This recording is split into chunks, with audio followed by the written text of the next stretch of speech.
নমস্কাৰ আজি এই ভিডিওটো বিশেষভাৱে আত্মসহায়ক গোটৰ মহিলাসকলৰ বাবে হ'বলৈ গৈ আছে যেহেতু আপোনালোকেও জানে যে আপোনালোকক 10000 টকাকৈ প্ৰদান কৰিব বুলি আমাৰ মুখ্যমন্ত্ৰী ছাৰে ইতিমধ্যে ঘোষণা কৰিছে আৰু লাখপতি বাইদেউৰ জৰিয়তে আপোনালোকক এই 10000 টকাখন প্ৰদান কৰিব কিন্তু এই যোনটো 10000 টকাকৈ আপোনালোকক প্ৰদান কৰিব ইয়াৰ শুভাৰম্ভণি আপোনালোকৰ 42 সমষ্টিৰ পৰা আৰম্ভ হৈ গৈছে আৰু পৰ্যায়ক্ৰমে ইয়াতে ডিস্ট্ৰিক্ট বাছ আপোনালোকৰ সমষ্টি বা আপোনালোকৰ ডিস্ট্ৰিক্টতো ইয়াতে 10000 টকাকৈ দিয়া হ'ব কিন্তু এই যোনটো 10000 টকাৰ চেক আছে হেতু আমাৰ সিএম ছাৰে নিজেই বিলোৱাব বুলি ইতিমধ্যে ঘোষণা কৰিছে আৰু সিএম ছাৰে এটা বিশেষ মন্তব্য আগবঢ়াইছে কোনটো ডিস্ট্ৰিক্টত কিমান তাৰিখে ইয়াতে আপোনালোকৰ ডিস্ট্ৰিবিউচন কৰা হ'ব এই 10000 টকা এই ক্ষেত্ৰত আমাৰ সিএম ছাৰে যেহেতু এটা বিশেষ গুৰুত্বপূৰ্ণ মন্তব্য আগবঢ়াইছে এই মন্তব্যটো আপোনালোকক শুনাবলৈ গৈ আছো কিন্তু তাৰ আগত আপোনালোকক ৰিকুৱেষ্ট কৰিম যে এতিয়ালৈকে যদি আমাৰ এই চেনেলটো আপোনালোকে সাবস্ক্ৰাইব কৰি ৰাখা নাই তেতিয়াহ'লে চেনেলটো নিশ্চয়কৈ সাবস্ক্ৰাইব কৰি দিব আৰু কাষত দিয়া বেল আইকনটো প্ৰেছ কৰিবলৈ নাপাহৰিব তাহক এতিয়া আমি ভিডিও ক্লিপটো চাই লওঁ প্ৰতি গৰাকী গ্ৰুপৰ মহিলাই 10000 টকাকৈ লাভ কৰিব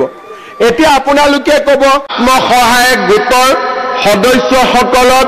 প্ৰথম পৰ্যায়ত 10000 পৰৱৰ্তী পৰ্যায়ত 25000 তৃতীয় পৰ্যায়ত 50000 এক সুন্দৰ আঁচনি আমি নিৰ্মাণ কৰিছো যোৱাকালি বিহালিতাৰ আৰম্ভ হ'ল এতিয়া বাকি 125টা সমষ্টিত আমি বিধায়কসকলৰ লগত কথা পাতি আলোচনা কৰি এটা কৈ আমি সভা কৰি আপোনালোকক দি যাম আৰু যোৱা 1 এপ্ৰিল তাৰিখে এই আঁচনিটোৰ শুভ উদ্বোধন কৰি এদিন আৰু গহপুৰৰ বাবে এদিন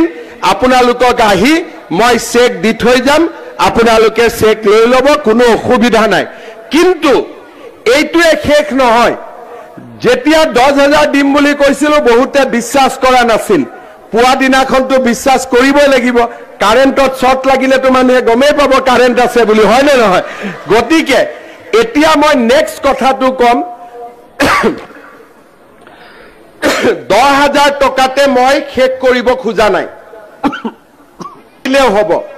যিসকলে 10000 টকাটো অলপ আগতে মোক বাইদেউ এজনীয়ে কৈছে কনকলতা বৰুৱাৰ প্ৰতিমূৰ্তিত মালা দিওঁতে বাইদেৱে কৈছে 10000 টকাটো পালে মই এটা মোবাইল কিনি ল'ম এইটো নকৰিব এই 10000 টকাটো যোনে ভালকৈ ব্যৱহাৰ কৰিব